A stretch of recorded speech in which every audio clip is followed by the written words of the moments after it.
अब हम सम political leader और सम सीनियर जर्नलिस्ट की स्पीचेस के ऊपर बात करेंगे। सबसे पहले देखते हैं सोहेल वारिस। इमरान खान पर अब भी बुशरा बीबी का जादू चल रहा है। फैमिली के अंदर से बहनें भी अपना इतना जादू ना चला सकी जितना असर इन पर अपनी एहलिया का है। पार्टी के अंदर सबसे ज़्यादा जादू अली अमीन गंडापुर का चल रहा है। सोहेल वारिस, मुझे एक बात समझ नहीं आती, इन जैसे साफ़ी कहाँ से उठ के आते हैं, पता नहीं इनके पास कहाँ से खबरें आती हैं, कौन सा जादू। मुझे इनकी खबरों की, एक तो ये बुढ़े हो गए हैं, इनका ऊपर से दिमाग नहीं चलता, और पता नहीं ये कहाँ से उठ के आते हैं और ख़बरें देते हैं आवाम के अंदर खबर फैलाने के लिए, अपनी शोहरत बढ़ाने के लिए, आवाम के अंदर अपनी खबर फैलाने के लिए। पता नहीं ये कहाँ से उठ के आते हैं, कहाँ से ये बैठते हैं, कहाँ से ये उठ के आते हैं, कहाँ से ये खाते पीते हैं, समझ नहीं आती। मज़हर अब्बास, मौलाना फजल रहमान चंद सीटों के साथ इतना अच्छा खेल खेल रहे हैं कि तमाम सियासी जमातों के रहनुमा दिन में इनसे 2 बार मिलने आते हैं। मज़हर अब्बास ने सही कहा है कि मौलाना फजल रहमान अपनी सीटों के साथ बड़ा आला गेम खेलें। अगर आज मौलाना फजल रहमान इस हुकूमत के साथ मिल जाते और यानी तरमीम पास हो जाती तो ये हुकूमत, ये सिस्टम इस मुल्क के ऊपर कब्ज़ा करके बैठ जाता और ये मुल्क इनके कब्ज़ों में चला जाता और जो हमारी आने वाली नस्लें इनकी गुलामी कर रहे होते। और मौलाना फजल रहमान के साथ आज अवाम खड़ी है। जब आप अवाम के बयानी के साथ, अवाम के साथ खड़े होते हैं तो फिर अवाम भी आपको सल्यूट करती है और अवाम भी फिर आपके साथ खड़ी होती है जब आप अवाम के साथ खड़े होते हैं। इमरान रियाज खान ने बिलावल भुट्टो को जवाब दिया। तो उन्होंने कहा था, बिलावल भुट्टो ने, कि कायदे आज़म का ख्वाब था आइनी अदालत बनाना, कायदे आज़म का ख्वाब था, और उन्होंने पहली तस्वीर आइनी अदालत की दी थी। उसके ऊपर इमरान रियाज खान ने बिलावल भुट्टो को जवाब दिया है, कायदे आज़म का नहीं, अपना जाती ड्रीम पूरा करने के लिए अरकान असेंबली और इनके घर वालों को अगवा किया जा रहा है। लोगों के ऊपर बदतरीन तशद्दुद किया जा रहा है। कई लोगों के कारोबार और घर तबाह कर दिए गए। इंसानी हकूक़ की धज्जियाँ उड़ाई जा रही हैं और अरकान असेंबली के वोट खरीदने के लिए अरबों की मंडियाँ लगाई जा रही हैं। इमरान रियाज खान ने कहा कि लोगों के घरों पर छापे मारे जा रहे हैं, माएँ बहनों के घरों के ऊपर छापे मारे जा रहे हैं, उनके ऊपर हाथ उठाए जा रहे हैं, लोगों की फैमिलीज़ को अगवा किया जा रहा है। ये तो कायदे आज़म का ख्वाब नहीं था। ये कल मैंने बताया था कि कायदे आज़म का, मैंने बिलावल भुट्टो को कल ही जवाब दिया था कि ये कायदे आज़म का ख्वाब नहीं था कि आप मुल्क के ऊपर कब्जा कर लें, इंसानी हकूक़ लोगों से छीन लें, लोगों के घरों में छापे मारें, लोगों को अगवा किया जाए, उनकी फैमिलीज मेम्बर्स को अगवा किया जाए। मलिक शफकत अवान, मुझे आइनी तरमीम के लिए वोट देने के लिए 70 करोड़ की ऑफ़र हुई है। मलिक शफकत अवान जो PTI के आज़ाद अरकान है, PTI के जो अरकान हैं, जीते हुए अरकान हैं, उन्होंने कहा है, मलिक शफकत अवान ने कि मुझे आइनी तरमीम के लिए वोट देने के लिए 70 करोड़ की ऑफ़र दी जा रही है। मुझे कहा जा रहा है कि 70 करोड़ रुपए लो और हमारे साथ मिल जाओ और आइनी तरमीम के लिए वोट दे दो, लेकिन मैं इनकी ज़रियत, इनकी यजीदियत कबूल नहीं करूँगा। उन्होंने इनकार कर दिया है कि मुझे प्रेशराइज़ किया जा रहा है। मेरे को 70 करोड़ की ऑफ़र दी जा रही है। और जो आपको याद है कि एक वाक़या पेश आया था कि एक मामू को बिठा दिया गया था, इनके मलिक शफकत अवान के मामू को बिठा दिया गया था कि ये मामू ऐसे हैं, ये इनके मामू है, लेकिन वो मामू नहीं थे, इनके एक नौकर थे, ये इनके मुलाजिम थे, और उनको मामू बना के कह दिया था कि इनको अगवा कर लिया गया था। ये हुकूमत इतने अटकंटों में उतर आई है कि ये इतनी फसादियत कर रही है, लोगों के घरों तबाह कर रही है कि ये किसी तरह ये आइनी तरमीम पास हो जाए, लेकिन अल्लाह ताला इनको जलील करेगा। और इनकी हुकूमत का ये लास्ट टाइम चल रहा है, ये इनका आखिरी वक्त चल रहा है। इंशाअल्लाह ये फसादियत ख़त्म होगी और मुल्क के अंदर अमन आएगा और इमरान खान इस मुल्क का वज़ीर आज़म बनेगा। उसके बाद अनीक नाजी, किसी जमात पर पाबंदी लगाने से उस पार्टी की मकबूलियत में इजाफा होता है। वो इतराफ़ होता है कि आप उस पार्टी के जवाब में अपना कोई बयानिया नहीं बना पाए। अनीक न्याजी ने कहा कि किसी पार्टी को ख़त्म करने की कोशिश में वो पार्टी और मकबूलियत होती है, वो पार्टी और मकबूल होती है। अगर आप किसी पार्टी को ख़त्म करना चाहते हैं, ये अलग बात है कि आप उस बयानी को आप बयानिया ना बना पाए, कोई बयानिया आपके पास नहीं है अपना बनाने के लिए। मुस्तफ़ा कमाल, आपने नारा लगा दिया है कि खान नहीं तो पाकिस्तान नहीं। हम भी ऐसे ही नारे लगाते थे कि पागलों की तरह लगे हुए थे। मुस्तफ़ा कमाल ने PTI की लीडरशिप को और आवाम को पागल की तरह निशाना बनाया है, उनको बेवकूफ़ बनाने की कोशिश की है कि आप लोग जो नारा लगा रहे हैं कि खान नहीं तो पाकिस्तान नहीं। तो मैं ये भी कहना चाहता हूँ, दंगे की, कल भी मैंने कहा था और मैं आज भी कहता हूँ, दंगे की छोड़ पे गए खान, अगर there is no Imran Khan in this Pakistan तो this Pakistan has no value.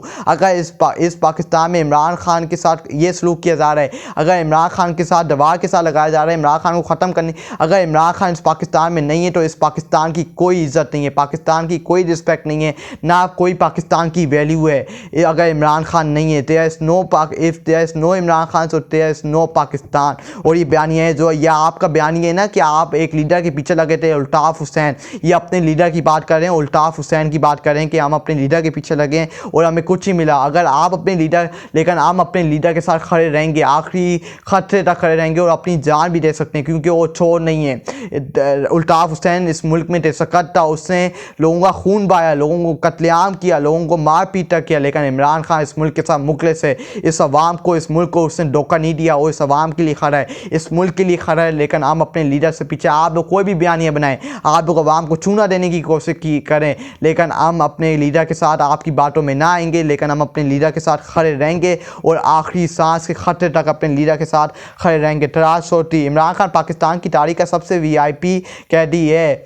ये आपके मुंह से बातें अच्छी नहीं लगती तराश चौधरी साहब कि इमरान खान को इस वक्त VIP जेल मिला हुआ है, वो VIP उनको VIP कहती हैं, उनको एक कमरे के अंदर बंद कर दिया गया। ऐसा कमरा नवाज शरीफ को AC लगा के उनको बेड दे दिया गया था, ऐसा बेड दिया गया था कि उनको बाथरूम के अंदर उनको रंग पसंद नहीं आता तो उनको रंग आसिफ अली जरदारी, ये जितने भी कैदी थे इनको सारी अयासियों से महरूम था, इनको घर के खाने मिलते थे, इनकी मुलाकातें हाई प्रोफाइल इनकी मुलाकातें करवाई जाती थी। और ये कहते हैं कि इमरान खान को हमने VIP जेल दिया हुआ है, इमरान खान को VIP जेल। यह आपके मुँह से अच्छी बात है, आवाम के सामने हकीकत है कि किस तरह उनको एक कमरे के अंदर, एक छोटे कमरे के अंदर उनको बंद करके रखा गया, उनको एक छोटा कमरा दिया गया, वो छरपाई में सोते हैं, बाथरूम भी उस कमरे के अंदर मौजूद है, नमाज वगैरह, कुरान पाक सब कुछ, TV वगैरह उस कमरे के अंदर मौजूद है। अबीब अकरम, अगर आपने खैबर का मसला हल करना है, इमरान खान को जेल से बाहर निकालें, इमरान खान को जेल में रखेंगे तो इंतहा पसंदी बढ़ेगी। इस वक्त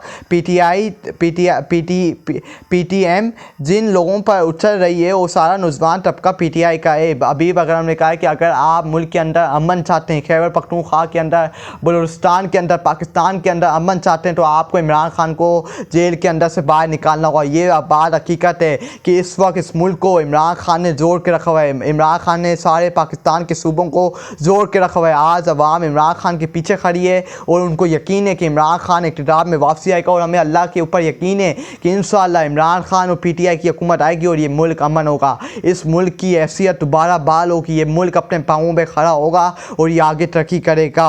गौर बानो कुरैशी, शाह महमूद कुरैशी की बेटी गौर बानो कुरैशी ने क्या दावा किया है? बाजवा ने मेरे वालिद शाह महमूद कुरैशी को धमकी दी थी कि अपनी सिमत दुरुस्त कर लो और इंसान बन जाओ वरना तुम्हारे खिलाफ भी साइफर केस आएगा और तुमको भी ये हकीकत बताना भी ज़रूरी थी आप सबको, ये हकीकत भी बताना ज़रूरी थी आप सबको।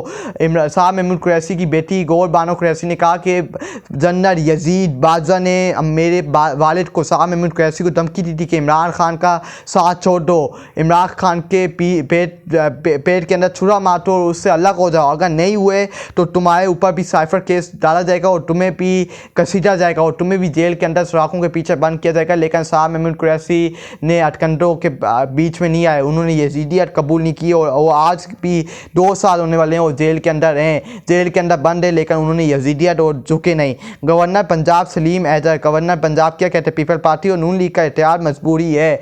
ये देखा ये एक बयानिया बनाने की कोशिश करते हैं। अब एक गवर्नर पंजाब सलीम ऐदर जो पीपल पार्टी का गवर्नर है पंजाब का, वो कह रहा है कि जो हमारा इत्तेहाद है नून लीग के साथ वो मजबूरी है, पीपल पार्टी और जो नून लीग का इत्तेहाद है वो मजबूरी के तहत बना है। तो आप मजबूरी के तहत आप तो मुल्क को तबाह कर रहे हैं, आप अवाम को चूना देने की कोशिश करेंगे कि हमने ये इत्तेहाद बड़ी मुश्किल के साथ किया है, लेकिन आपका जो लीडर है आसिफ अली जरदारी वो सदर बन के बैठा हुआ है, मुल्क का सदर बन के बैठा हुआ है, बिलावर जो आईनी तरमीम करने जा रहा है, जो मुल्क के ऊपर कब्जा करने जा रहे हैं, ये सब कुछ आप साथ दे रहे हैं सिस्टम का। आप अवाम को चूना ना दें, लेकिन अवाम भी आपकी बातों के अंदर नहीं आएगी। आप जो चूना देने की कोशिश करेंगे अब अवाम आपके पीछे ना खड़ी होगी ना अवाम अब आपकी बातों में आएगी। आसिफ करमानी, इमरान खान ने इन सब को नंगा कर दिया है, ये सारी हुकूमत खौफ में मुतबरा है कि 6 महीने 1 साल बाद इनका कोई टिकट लेने वाला भी कोई नहीं होगा। आसिफ करमानी ने कहा है कि इमरान खान ने इनकी सियासत को तबाह और बर्बाद करके रख दिया। इनको ये लोग इस वक्त खौफ में मुतबरा हैं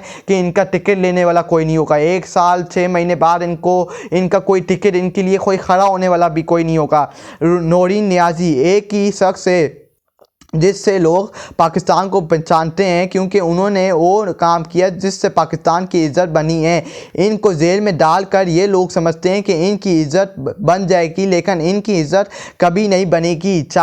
चाहे जितनी भी कोशिश करें, ये सोचते हैं कि इन जैसे आरे हुए लोग सब पर जुल्म करते हैं, सबको पकड़ लेते हैं, सबकी ज़बानें बंद कर देते हैं। लेकिन मैं ये देख रही हूँ कि शायद ये इनका आखिरी वक्त है। सही बात है, ये इनका आखिरी वक्त चल रहा है। ये समझ रहे हैं कि सबको जेलों के अंदर बंद करके, सबकी ज़बानें बंद करके, जो आग के साथ खड़े हैं, जो जुल्म और सितम के साथ खड़े हैं, उनकी ज़बानें, उनको जेलों के अंदर डाल दिया जाएगा, उनके ऊपर जुल्म किया जाएगा और आम लोग जीत जाएंगे, हमारी फतह हो जाएगी। लेकिन ये दिखाई दे रहा है कि इनका ये आखिरी वक्त चल रहा है, ये इनका आखिरी वक्त चल रहा है और इनका टाइम नज़दीक है। इनका ऐसा हिसाब किताब होगा कि हसीना वाजिद को भागने की परमिशन मिल गई थी, लेकिन इनको भागने की भी परमिशन नहीं मिलेगी। फिर उसके बाद शहरी ने बरस पड़ा, उसने अपनी चीख पर बताई, बर्बाद हो गए जी। एक बंदा जो 10,000 बिल नहीं दे सकता, उसका 50,000 बिल आ रहा है, 30,000 तनख्वाह, हम कैसे गुजारा करें। एक शहरी बरस पड़ा, उससे कहा कि हमारी 10,000 एक तनख्वाह है, हमारा 50,000 का बिल आ रहा है, 30,000 तनख्वाह है, हम कैसे गुजारा करें, हम उस बिल को कैसे दें। हमें इन्होंने तबाह बर्बाद करके रख दिया है। हमारा ये हाल कोरोना के अंदर नहीं था, तो ये हुकूमत ने 2 साल के अंदर हमारे साथ कर दिया, जुल्म और सितम के करके रख दिया। इन्होंने अवाम से उनके हकूक़ छीन लिया, अवाम को इन्होंने बर्बाद, इस मुल्क को बर्बाद और तबाह करके रख दिया, सिर्फ अपने मुफाद की खातिर।